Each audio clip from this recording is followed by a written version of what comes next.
A ver, epidemiología es un tema áspero. Es uno de los temas que es posible que caiga. Epidemiología tiene como tres grandes trozos, tres grandes elementos, sin entrar en estadística, ¿vale? El primer elemento es las pruebas de detección, las pruebas de diagnóstico. Los conceptos de sensibilidad, especificidad, valor predictivo positivo y valor predictivo negativo. ¿Comprendido? Como va a haber una pregunta de cálculo matemático, en este tipo de preguntas también pueden hacer preguntas matemáticas. Al revés que en todos los demás años que se basaban en diluciones de medicamentos, en diluciones de sustancias, es posible que nos caigan preguntas de cálculo de sensibilidad y especificidad, ¿vale? Al hacer una prueba diagnóstica y valorar algo, nos vamos a encontrar dos resultados. El positivo indicaría que la persona tiene la enfermedad que estamos diagnosticando. ¿Comprendido?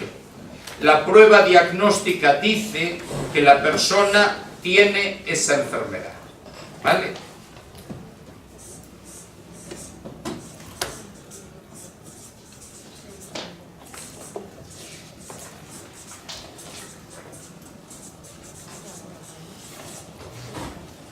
Y el negativo es aquella persona que la prueba diagnóstica dice que no tiene la enfermedad. Hay que reconocer, hay pruebas que positivo o negativo tienen el sentido contrario. No lo podemos cambiar en epidemiología. Si la prueba dando negativo dices que está enfermo, para epidemiología sería positivo. ¿Comprendido? ¿Sí? A ver, por ejemplo, latido cardíaco, frecuencia cardíaca. Si tú no tienes frecuencia cardíaca, tienes un problema. Entonces, te daría negativo esa prueba, pero sin embargo, para epidemiología eso es positivo siempre. Nunca cambiamos los conceptos, ¿vale? Esto divide a las personas que se hacen una prueba en dos grupos. Los que dan positivo y los que dan negativo. ¿Vale? Pero luego siempre sabemos que no hay ninguna prueba que acierte al 100% siempre. Por lo tanto, habrá una población de positivos que de verdad estén enfermos. Y eso es lo que llamamos verdadero positivo. Un verdadero positivo es aquella persona que dando la prueba positiva, de verdad está enfermo. De verdad tiene la patología. ¿Comprendido? Esto significa que hay personas que dan positivo, pero que no están enfermos. Y esos son los falsos positivos. ¿Entendido? El verdadero positivo es el que está enfermo y la prueba dice que lo está, y el falso positivo es aquel que no está enfermo, pero la prueba dice que sí lo está. ¿Comprendido? ¿Sí? En los negativos nos pasa exactamente lo mismo. Nos vamos a encontrar personas de que dan negativo y de verdad no tienen la enfermedad. Esos son los verdaderos negativos. Y personas que dan negativo, pero sí tienen la enfermedad. Esos son los falsos negativos. Todo consiste en jugar con estos cuatro elementos. ¿Vale? La primera forma de jugar es definir a dos poblaciones, los sanos y los enfermos. Verdadero positivo, falso positivo, verdadero negativo y falso negativo.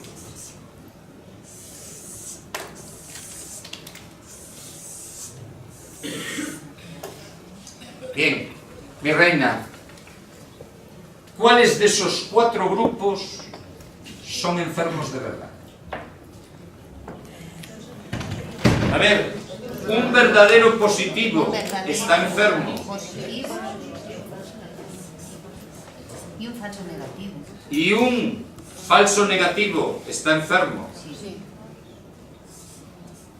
Por lo tanto, las poblaciones de verdadero positivo y de falso negativo son poblaciones de enfermos, personas que sufren una patología. ¿Comprendido? Pues cuando calculamos el índice que se llama sensibilidad,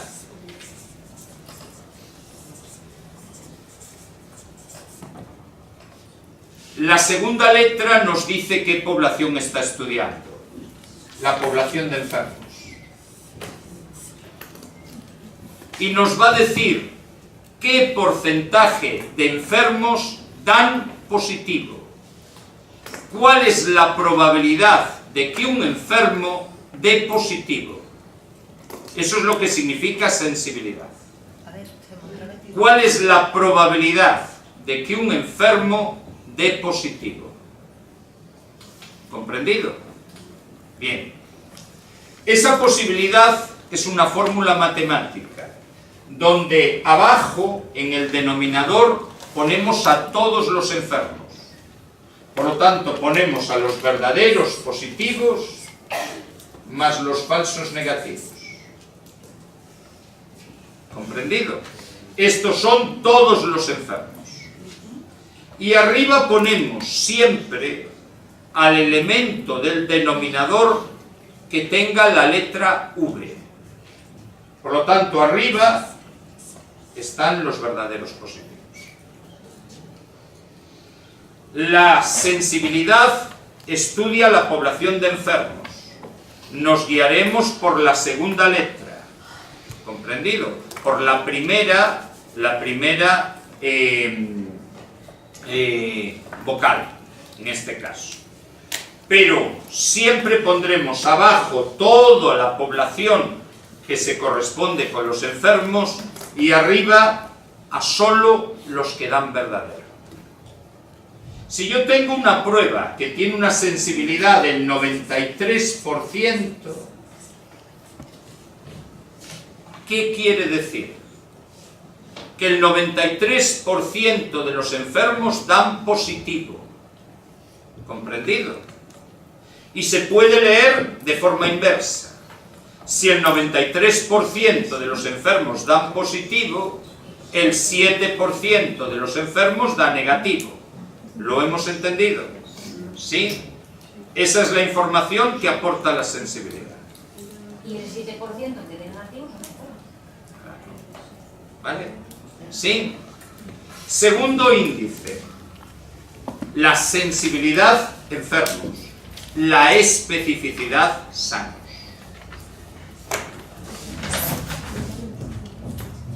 La especificidad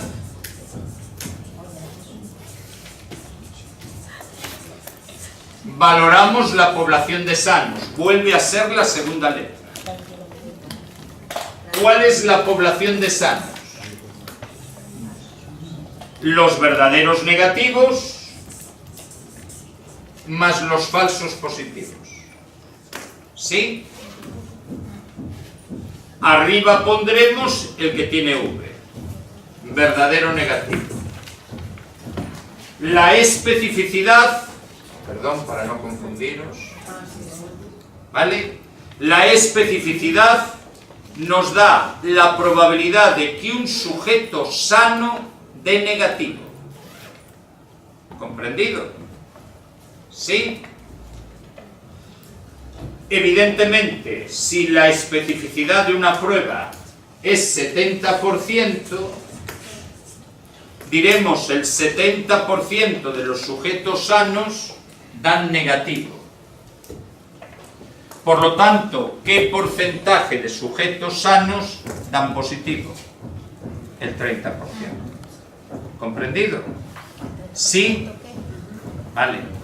Sensibilidad y especificidad, por lo tanto, son sencillos. nos fijaremos en la segunda letra del nombre y eso nos decidirá la población. Cuando ya tenemos claro cuál estudia a los sanos y cuál estudia a los enfermos, nosotros cogemos de los dos grupos al que tiene el verdadero delante y lo pondremos arriba. La sensibilidad nos dice el porcentaje de enfermos que dan positivo y la especificidad, el porcentaje de sanos que dan negativo. Y las inversas serían 100 menos ese porcentaje, nos da el porcentaje de enfermos que dan negativo y el porcentaje de sanos que dan positivo. ¿Lo tenemos claro? ¿Sí? Ahora vamos a los valores predictivos. ¿Comprendido? Los valores predictivos siguen la misma regla. Tenemos un valor predictivo positivo que estudia a las personas que dieron positivo. Por lo tanto, abajo estarán los verdaderos positivos más los falsos positivos. ¿Vale? Y arriba tendremos al que tiene la letra V, los verdaderos positivos. El valor predictivo positivo nos dice la probabilidad que tiene un sujeto positivo de estar enfermo. ¿Comprendido? La probabilidad que tiene un sujeto positivo de estar enfermo es el valor predictivo positivo. Y la probabilidad que tiene un sujeto positivo de estar sano es la inversa del valor predictivo positivo. ¿Comprendido? Si yo ahora cojo a los negativos, estudio el valor predictivo negativo. Abajo pongo a todos los negativos. Verdadero negativo más falso negativo. Y arriba vuelvo a hacer la misma dinámica.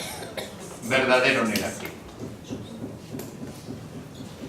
El valor predictivo negativo nos da la probabilidad que tiene un sujeto que ha dado negativo de estar sano.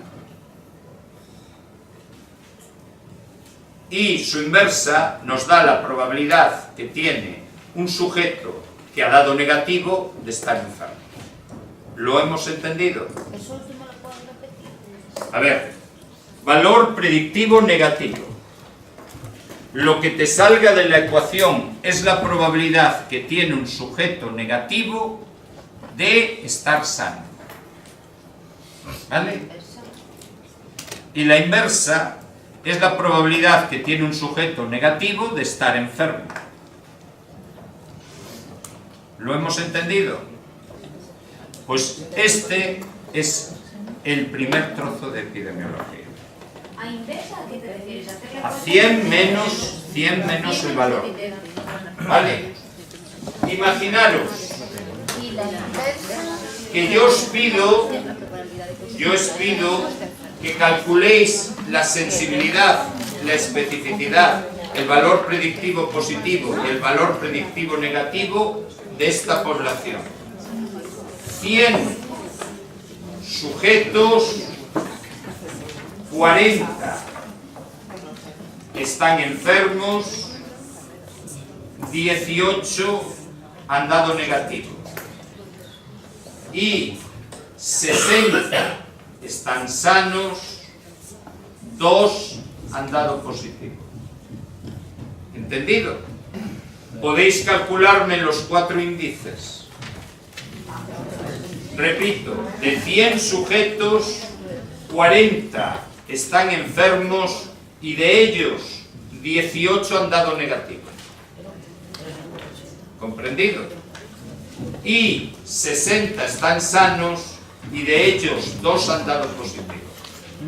¿Me podéis calcular los índices? Especificidad, sensibilidad, valor predictivo en positivo y valor predictivo negativo. Es que ese es el problema principal. Descubrís un poquito tarde que no sabéis dividir. Ser conscientes de que nos hemos tirado 5 minutos o más. Así que tenéis que recordar, este tipo de preguntas no es una buena estrategia invertir el tiempo al principio del examen, porque te quita preguntas de otro. Esta es la típica pregunta que se deja para cuando ya hayas hecho 2 vueltas y ya tengas claro cómo está el examen. Si te lías, vas a tener problemas. Sensibilidad. 22 entre 40. ¿No? Bien. Lo primero que tenemos que hacer es, muy claro, hay gente que divide, hay gente que simplifica. Yo siempre prefiero simplificar. Divido por 4 y me sale 5,5 entre 10. ¿Vale? La sensibilidad es 55%. La especificidad eran 60 y 2 dieron positivo. Por lo tanto, son 58. ¿Vale? Esto me va a salir más o menos, si lo divido entre 6, me va a salir 9,6. Estoy hablando del 96%. ¿Sí? Más o menos. ¿Vale? Ahora, siempre conviene, al hacer el ejercicio, poner arriba los grupos. Verdadero positivo, 22. Verdadero negativo, 58. Falso negativo, 2. Y falso positivo, falso negativo, 18, y falso positivo, 2. ¿Comprendí? Ahora cogemos los positivos. 22 más 2, 24. Así que el valor predictivo positivo es 24, 22 entre 24. ¿Entendido? Y el valor predictivo negativo son 58 más 18. Son 76. Y de estos, 58. Esto es el valor predictivo negativo. ¿Entendido? ¿Sí? Tenéis que acostumbraros a hacer las cosas mecánicamente. Primero extraéis los 4 grupos. Luego conformáis los enfermos y los sanos. Luego los positivos y los negativos. Recordad, un enfermo que da negativo es un falso negativo. Un sano que da positivo es un falso positivo. ¿Entendido? ¿Sí? ¿Vale? Bien. Ahora me leeríais. ¿Cuál es la probabilidad de que un sujeto enfermo dé positivo? 55. ¿Cuál es la probabilidad de que un sujeto enfermo dé negativo? 45.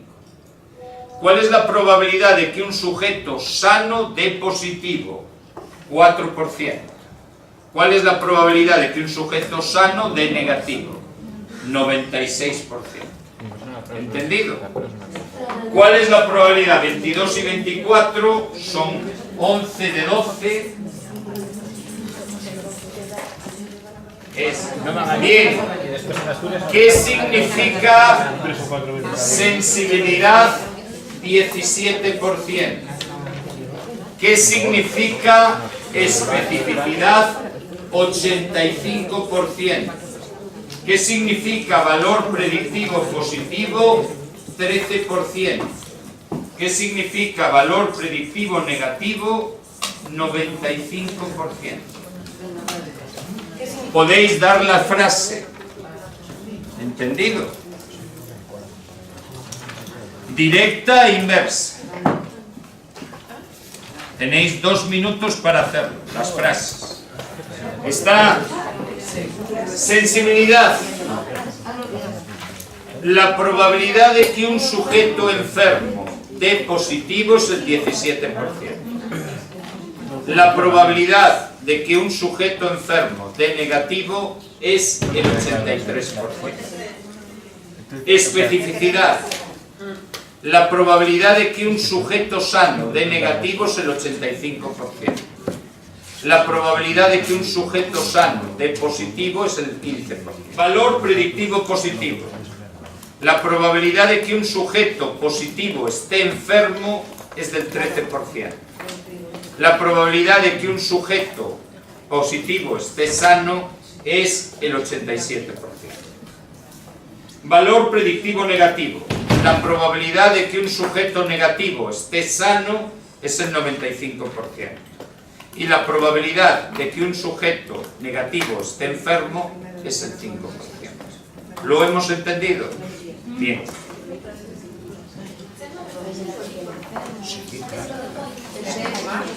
Segundo detalle. La segunda área, luego, primero hoy esto y luego pequeños detallitos técnicos. ¿Vale?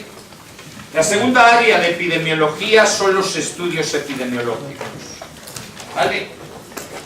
Nunca se pueden estudiar separados, porque el tema anterior al de epidemiología es el tema de investigación científica. Y en el tema de investigación científica hablan de los estudios experimentales. Los estudios experimentales conforman un área que se complementan con los estudios epidemiológicos. Así que lo ideal es estudiarlos juntos.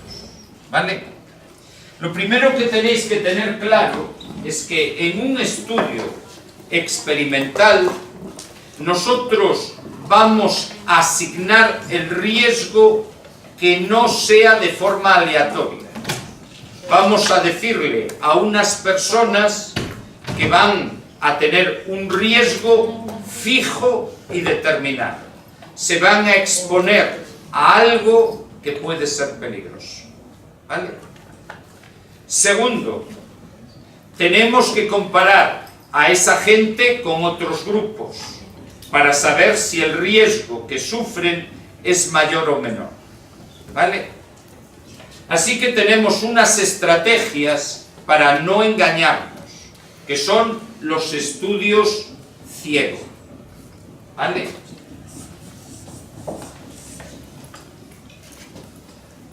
El primer estudio es el ciego simple. Imaginaros que el riesgo es tomar una pastillita. Una pastillita a ver si aparece un determinado efecto.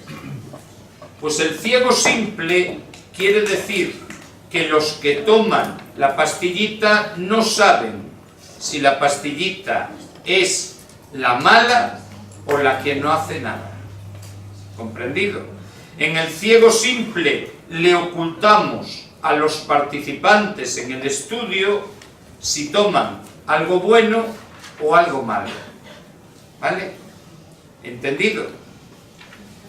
Esta es la estrategia de enmascaramiento más sencilla. Todos tomáis la misma pastillita, pero unos, la pastillita provoca enfermedades y otro no hace nada. ¿Vale? Ciego doble. ¿Provoca enfermedades o si es efectiva o no es efectiva? Puede ser las dos cosas. ¿Vale? Estoy poniéndome el ejemplo de patologías, pero puede ser lo contrario. ¿Vale? Segunda característica. Yo sí sé quién toma la pastillita. Por lo tanto, yo puedo cometer el error que en epidemiología se llama sesgo, de solo valorar a los que toman la pastillita mala o solo valorar a los que tienen la actividad buena. ¿Comprendido? Y eso falsearía el error, falsearía el estudio. Así que la forma en que yo puedo evitar eso es haciendo un doble ciego. ¿Comprendido? En el doble ciego yo no voy a saber quién toma la pastillita tampoco. Ni lo sabéis vosotros, ni lo sé yo. ¿Comprendido? Eso es un doble ciego. pero yo sí sé los efectos que puede provocar la pastillita. ¿Comprendido? Con lo cual, en el momento en que alguien muestre ese efecto, puedo cometer el error de solo fijarme en ella y no fijarme en los otros. ¿Comprendido?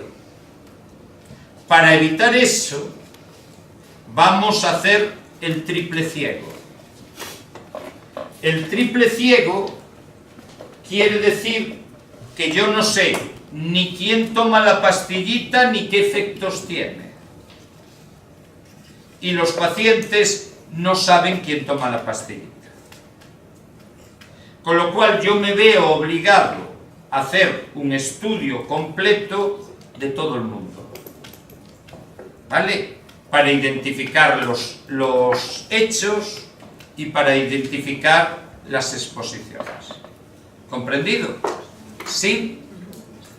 Segundo detalle. Ahora voy a hacer un estudio experimental. Un grupo está expuesto a un factor de riesgo. Y lo primero que tenéis que recordar es qué significa factor de riesgo. Aquella circunstancia que hace más probable el desarrollo de una enfermedad. Un factor de riesgo solo aumenta la probabilidad de sufrir una enfermedad. Por el contrario, hay circunstancias que disminuyen la probabilidad de tener la enfermedad. Y eso se llaman factores protectores. Aquella circunstancia que disminuye el riesgo de sufrir una enfermedad es un factor protector. ¿Comprendido? Pues imaginaros que tengo un grupo A y un grupo B. Al grupo A le doy todos los días la pastillita, a la misma hora. Y al grupo B no le doy la pastillita mala, le doy una igual, pero no le doy la pastillita mala. Por lo tanto, en un estudio experimental, esto es la regla. Todo el grupo recibe la misma exposición de riesgo. ¿Comprendido? Ahora, pasado un tiempo, voy a ver la cantidad de sujetos del grupo A que están expuestos, que han tenido el efecto que yo estoy investigando. Y eso es el índice, lo que llamamos básicamente riesgo relativo. El riesgo relativo es la incidencia de un hecho, de una enfermedad, de un efecto entre expuestos partido por la incidencia de ese mismo hecho entre no expuestos. ¿Entendido? Esto es el riesgo relativo. Se explica así, matemáticamente. ¿Vale? Suponeros que en el grupo A hay 100 personas y después de estar tomando durante 3 meses la pastillita, 8 de ellos sufren pues gastritis erosiva. Por lo tanto, 8 del grupo de 100 tienen el efecto que yo estaba buscando. Por lo tanto, arriba pongo 8 partido por 100. ¿Entendido? En el grupo B, que no toma la pastillita, durante estos 3 meses desarrollan la gastritis erosiva 3. Son también 100. Por lo tanto, la incidencia entre los no expuestos es 3 de 100. Al ser los grupos iguales, elimino los 100. Y el RR me sale 8 entre 3, 2,66. ¿Entendido? ¿Qué quiere decir el RR superior a 1? Que el factor de riesgo que estoy estudiando de verdad es un factor de riesgo. Y se leería la incidencia del efecto entre los expuestos es 2,66 veces superior a la de los no expuestos. Nunca puedo decir la incidencia es el 2,66. Tengo que decir es 2,66 veces mayor que los no expuestos. ¿Comprendido? ¿Sí? ¿Puedo repetir? RR, valor superior a 1, indica que el efecto que estás estudiando es factor de riesgo. Y se lee la incidencia de, el efecto es tantas veces superior como marque el RR en los expuestos frente al grupo de no expuestos. ¿Entendido? ¿Sí? Bien. Un RR mayor de 1 es factor de riesgo. Cuanto más alto sea, peor.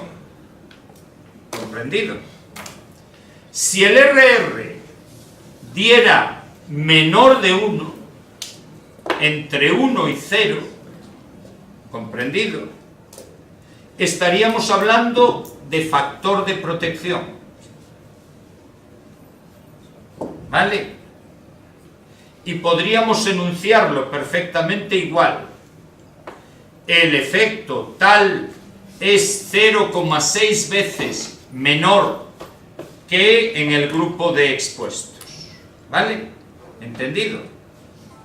Bien, RR entre 1 y 0 protege. Entre más de 1 agrava. Y 1 es el llamado factor de confusión. No influye en el proceso. Significa que lo que hemos estado estudiando es una inutilidad. ¿Vale? Que pasa muchas veces. ¿Está claro? Sí. RR significa riesgo relativo. ¿Vale? Y es el primer parámetro epidemiológico. Un RR superior a 1 es la principal prueba, en este caso científica, de exposición al riesgo. ¿Comprendido? Bien.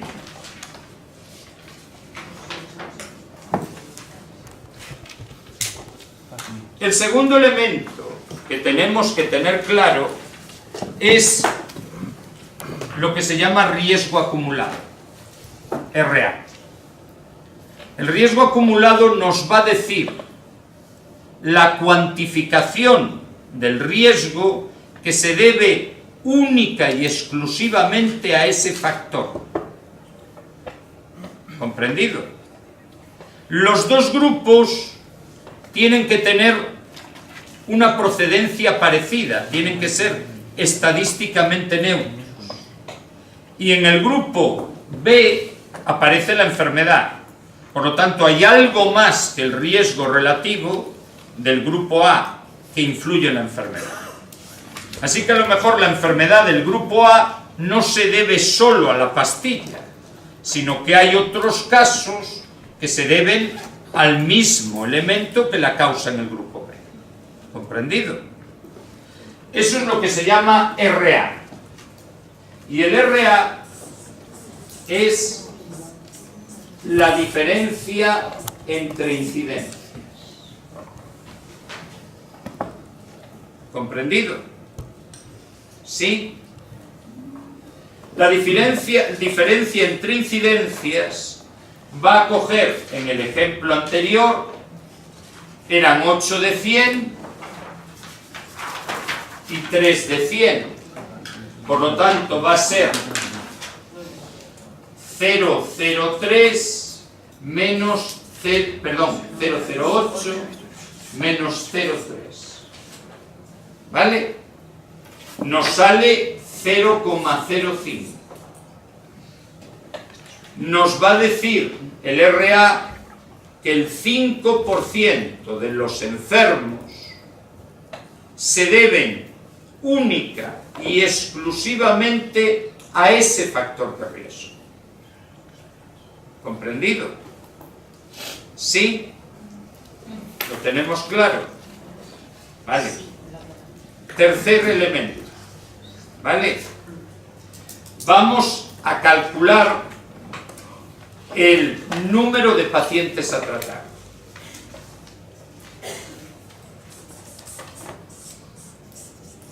Esto es la inversa del RA.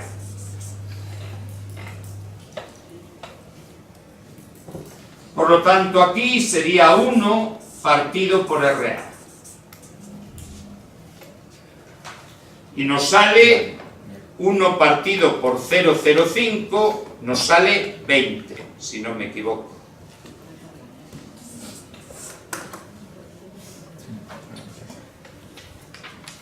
Esto nos indicaría que para eliminar un solo caso de enfermedad habría que eliminar el factor de riesgo de 20 pacientes. Si 20 pacientes dejaran de exponerse a este factor de riesgo, un caso de enfermedad no se produciría. ¿Comprendido? ¿Sí? ¿Estás espeso? A ver, tú suponte que tú le quitas el tabaco a 20 personas y te ha salido un número de pacientes a tratar 20 personas y el efecto que estás buscando es cáncer de pulmón. Pues tienes que decir, para reducir el número de cánceres de pulmón en un solo caso, le tienes que quitar el tabaco a 20 personas. ¿Entendido? Muy rentable. ¿Está claro? ¿Sí?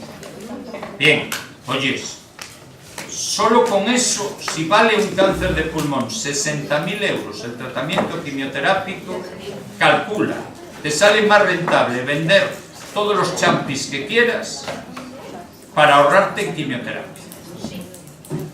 ¿No? Porque un champis que puede valer 40 euros todo el tratamiento frente a 60.000 que vale una quimioterapia, carajo si no hay diferencia. ¿Vale? ¿Entendido?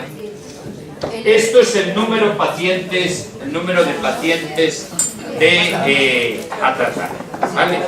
Y luego tenemos la fracción etiológica de riesgo.